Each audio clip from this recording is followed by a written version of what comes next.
नमस्कार प्रेक्षकांनो, ठरलं तर मग या मालिकेच्या पुढील भागामध्ये आपण पाहतोय की अश्विनने आता वकिलाकडून पेपर घेतलेले असतात. तो वकिलांना विचारत असतो की सगळे पेपर व्यवस्थित आहेत ना. त्यावेळेस तो वकील म्हणत असतो की हो. आता हे पेपर असतात प्रॉपर्टीचे. तर आता तो पेपर घेतो आणि इकडे सगळी सुभेदार फॅमिली उभा राहिलेली असते. तर आता प्रतापच्या जवळ जातो आणि प्रतापच्या समोर आता ते पेपर धरतो आणि म्हणतो की प्रताप सुभेदार, हे घ्या पेपर, हे आहेत आपल्या प्रॉपर्टीचे सगळे पेपर आणि आता ह्यातली जी काही माझ्या नावावरती प्रॉपर्टी येईल ना, ती प्रॉपर्टी आता तुम्ही माझ्या नावावरती करायची.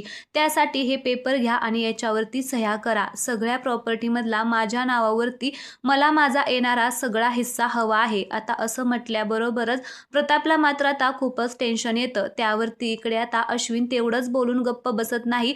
तो म्हणतो की आमचा तुम्ही खूपच अपमान केलाय, त्यामुळे आता एक घाव आणि दोन तुकडे व्हायलाच हवेत.